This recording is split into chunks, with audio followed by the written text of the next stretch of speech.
एक तरफ स्कूल में बच्चों को कलमा पढ़ाया जा रहा है और दूसरी तरफ एक युवक की हत्या कर दी गई। मां बाप ये आरोप लगा रहे हैं कि हिंदू होने की सजा दी गई। पाकिस्तानी सोच वालों ने मेरे बेटे को मारा है। अब सोचिए कि हर चीज में राजनीति है। एकम ब्रह्मम द्वितीय नासी, अगर हम पढ़ लिए तो हम हिंदू हो गए। एकम ब्रह्मम द्वितीय नासी, एक ब्रह्म की उपासना करो। हम भी तो यही करते हैं, अल्लाह एक है, अल्लाह के सिवा दूसरा कोई माबूद नहीं, कोई पूजने योग्य नहीं है। ब्रह्म के एकम ब्रह्मम द्वितीय नासी, एक ब्रह्म के अलावा दूसरा कोई पूजने योग्य। आचार्य विक्रमादित्य जी ये कह रहे हैं स्कूल में अगर कलमा पढ़ाया जा रहा है तो क्या एतराज, क्या आपत्ति? यही मानसिकता गलत है ना साहब। गायत्री मंत्र वंदे मातरम कह दो तो वंदे मातरम कहने में इनकी हालत खराब हो जाती है। वंदे मातरम नहीं बोलते हैं, दाम लोग खड़े जाते हैं। वंदे मातरम भी कहते हैं, आप लोग सुनते नहीं है। अरे वंदे मातरम भी कहते हैं, आप लोग सुनते नहीं है। वंदे मातरम का 2 स्टेंजा सुन लीजिए। वंदे मातरम आप जरा पूरा सुना दीजिए हमको जरा पूरा सुना दीजिए। आप पूरा सुनाइए, पूरा हम सुनाएंगे पूरा। अगर आप नहीं सुना पाएंगे तो हम सुनाएंगे आपको। आप नहीं, ये नहीं। आप अगर पूरा नहीं सुना पाएंगे तो मैं सुनाऊंगा आपको पूरा। वंदे मातरम पूरा सुनाऊंगा आपको। और वंदे मातरम का 2 स्टेंजा राष्ट्रीय गीत है, उसके अलावा कुछ नहीं है। वो भारत का वंदे मातरम पर फाजिल अहमद साहब, वंदे मातरम पर बहुत डिबेट हो गई। वंदे मातरम पर बहुत डिबेट हो चुकी है। नहीं, सवाल यहाँ पर ये है कि स्कूलों के अंदर एक सेकंड फाजिल अहमद साहब, स्कूलों के अंदर क्या कलमा पढ़ाया जाना चाहिए नहीं चाहिए? शिक्षा विभाग ने एक्शन लिया, प्राइवेट स्कूल था, फिलहाल वहां बंद कर दिया गया।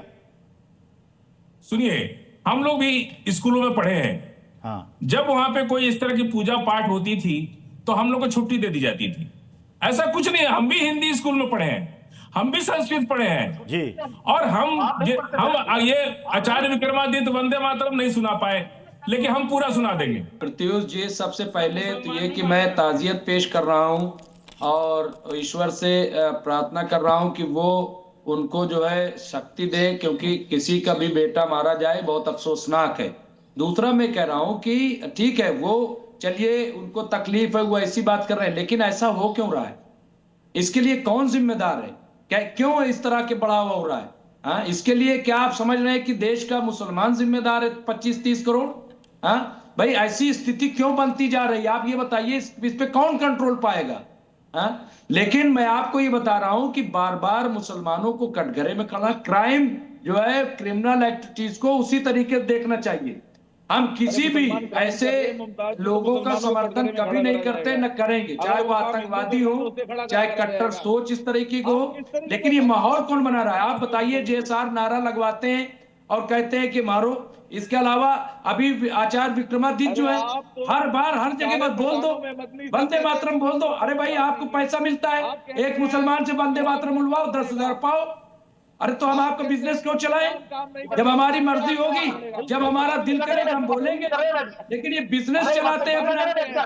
देश के नाम पे पैसे खाने वाले आप लोग हैं। आप बताइए, ये आचार्य विक्रमादित्य जो है, ये बुलवाते हैं, इनको ठेका मिला हुआ है कि भाई मुमताज से बुलवा दो एक बार, वंदे मातरम 10,000 आपको मिलेंगे।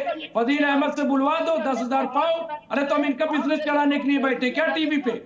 ये बुलवाएंगे और हम जो है इनका बिजनेस चलवाएं। ये बिजनेस नहीं चलेगा, ये बिजनेस नहीं चलेगा आपका। हमें पता है, हमें कब बोलना है, कहाँ बोलना है, कैसे बोलना है, हमें सब पता है। आपका बिजनेस हम नहीं चला सकते, आपका धंधा हम नहीं चला सकते। आप धंधेबाजी कीजिए जाके, आप अपनी दुकान चलाइए जहाँ चलाना हो। हम देशभक्त हैं, हम कट्टर वाले देशभक्त हैं, हम आप जैसे नहीं है। एक करके बोले। मैं प्रत्युष जी, मैं ये कह रहा हूँ कि हर टीवी चैनल पे ये जो आ जाते हैं, मुमताज जी, वंदे मातरम के लिए वंदे मातरम दिल से आता है सर, वंदे मातरम दिल से आता है। इसे ये मत बताइए किसी को पैसा दिया जाता है तो वो वंदे मातरम गाता है। कम से कम इस तरह की बातें ना करें आप, इस तरह की बातें ना करें। मैं क्या कह रहा हूँ? आपने कहा, अभी फाजिल अहमद ने कहा कि कलमा अगर स्कूल में पढ़ाया जा रहा तो क्या दिक्कत है, कोई आपत्ति नहीं है, लेकिन कम से कम वंदे मातरम पर इस तरह की बात ना करें आप। वंदे मातरम पर इस तरह की बात ना करें। हम भी ऐसे पढ़ के आए हुआ शक्ति हमें। चले सर, बहुत बहुत शुक्रिया।